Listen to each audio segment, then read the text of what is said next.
show Grizzly, bitch.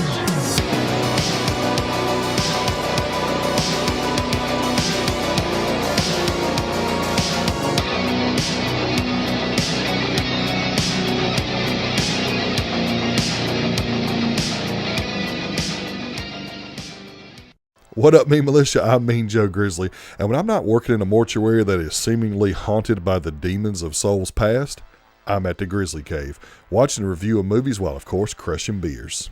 And I am back to bring y'all my review of the latest video game adaptation, The Mortuary Assistant. Does The Mortuary Assistant deliver scares and frights, or does it just fade into obscurity? Let's find out. This is Grizzly Grade Reviews.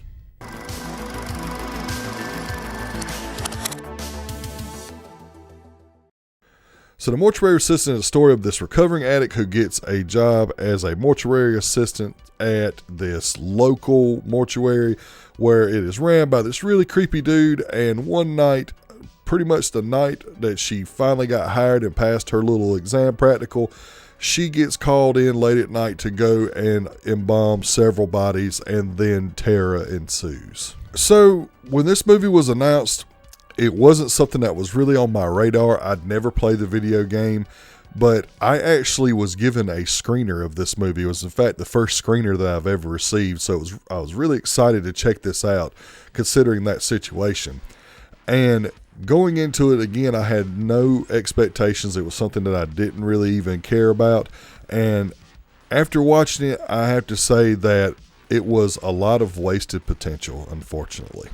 So starting out with the positives, I think that Willow Holland is a pretty decent lead character here. I think that she does a really good job of conveying this person who is a struggling addict who is just trying to move on with her life and stay clean, and she's trying to advance in this career that she has chosen, and she is willing to do anything, including go in the middle of the night on the day that she got hired, having very little experience, all alone in this very creepy mortuary. And I found her to be very good at conveying scares. I found her to be very good at being this person that we can root for.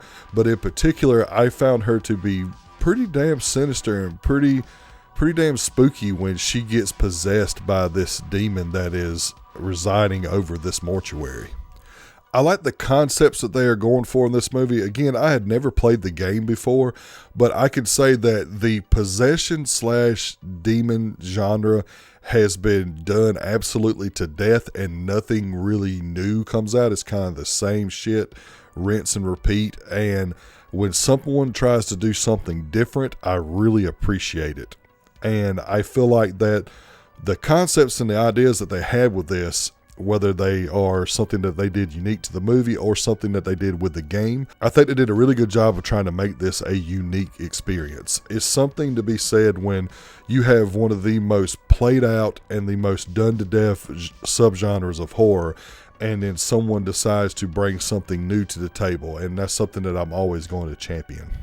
I think that the practical effects that they use in this movie are pretty damn good. I think that you can obviously tell that they have budget restraints, but from the set pieces to the little bits of gore and violence that we get in the movie, I think that they're very well done. The corpses that she works on all look pretty anatomically correct. I feel like that the whole procedural portion of her doing the embalming is really well done, and that is something that was also very refreshing to me. It had a very minimal budget, and what they managed to do with it and how they made these corpses look, the reanimated corpses look, the demonically possessed corpses, even something as simple as her eyes changing when she gets possessed by this demonic entity to the demonic entity itself. I think all of that looked incredible and was really good considering the budget that they had. Moving on to the mix aspect, it kind of piggybacks off of what I liked and how refreshing the concept that they were bringing here. I do think that they did fumble that a good bit. It wasn't enough for it to have a huge impact on the movie for me, but they introduce all these concepts and the whole idea of this entity that is in this mortuary that has essentially chosen Willa Holland's character to be their next vessel or their next victim to torment. And the way that they go about trying to stop this entity, I thought was a really, really cool idea. But it is the delivery in which they explain what they are trying to do in order to stop this entity that is so jumbled and is so fumbled around that you really don't know what's going on. You don't really know what Willa Holland's character is trying to do to actually stop this demon. They it seems like at first that they draw it out in crayon for you. They have like an exposition point where she watches this video and someone tells her how to do things. But at the same time, it is just so rushed over and not fleshed out enough that it really made the movie more confusing than it did enhancing this experience for me.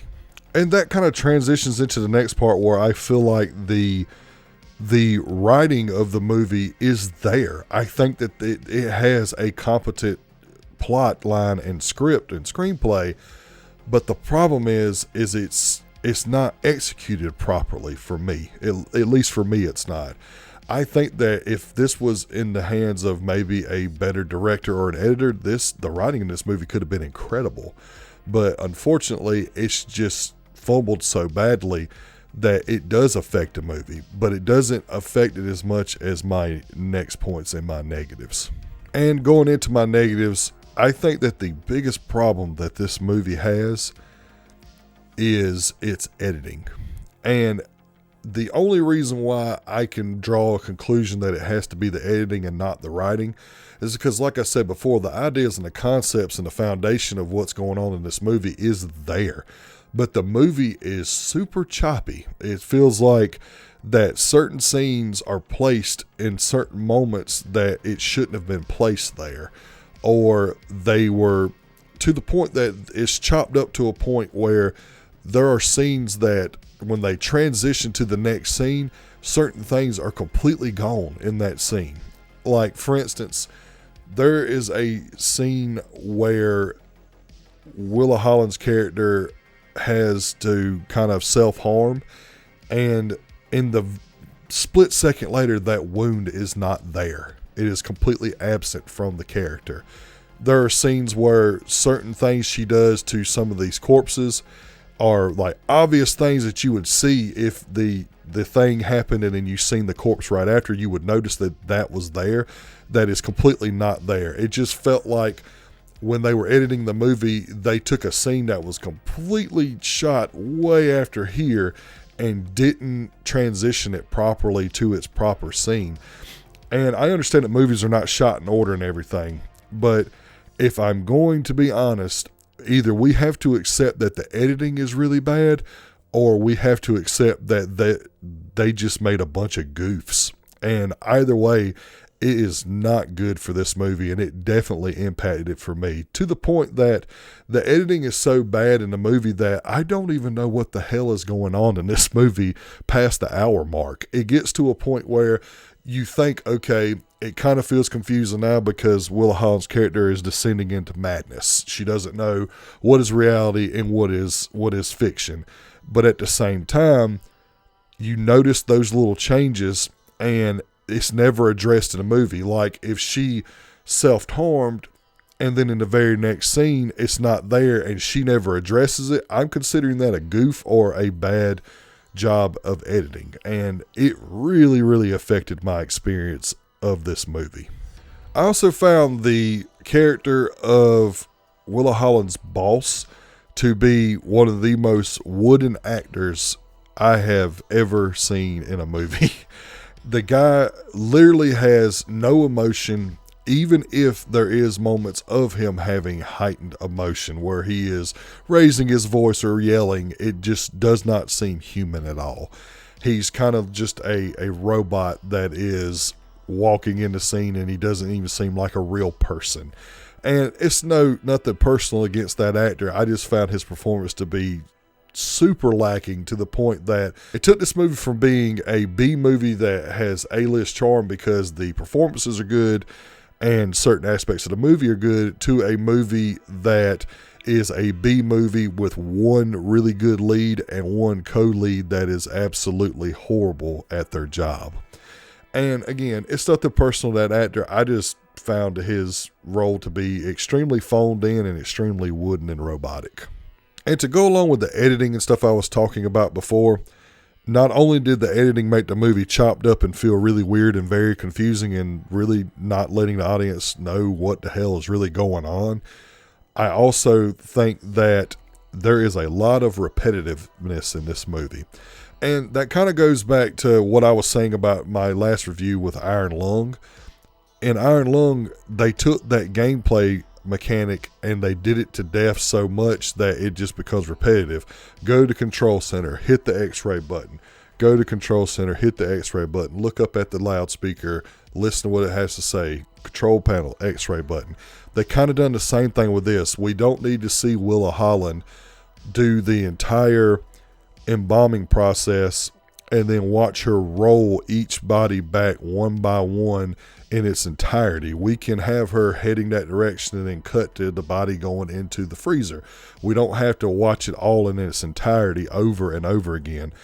When things start getting wonky and everything starts getting choppy with the editing, it really feels repetitive. Like one scene in particular is something, it has to do with a character from Willa Holland's past, where they continuously pop up throughout this final act of this movie, but it's spotty. It's all over the place, and it feels like that character and that aspect of Willa Holland character's life is not fleshed out, because it starts it here, it does a bunch of different shit in between, and then it picks it right back up again.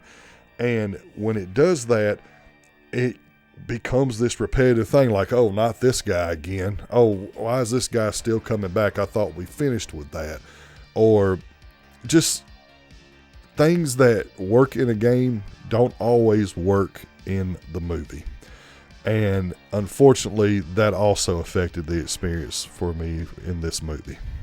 I think this movie started out very strong and was giving me real Autopsy of Jane Doe vibes. I immediately was invested, and then as the movie went on with all the editing, the repetitiveness, and the confusion and everything, it fell apart very quickly and then became like a chore to get through. So unfortunately, for my first screener experience, it wasn't a very good one as far as the movie goes. But I think that if you're a casual horror fan and you like demonic movies or possession movies or even haunted house movies, I think that you might want to check this one out, because you may like it more than I did. So with all that being said, The Mortuary Assistant gets a 2.75 out of 5. Again, check this one out. It's in a limited run in theaters right now, probably just for this weekend, maybe this week only, and then it's going to be coming to Shudder later on this year. So make sure, if you are interested, that you go and check that out. Well, that's going to do it for this video. Thank you all for your support and patience. Without y'all, this channel isn't possible. And if you like this video, like it. And if you like it enough, please head over to the channel, hit the subscribe and bell button so you never miss a video.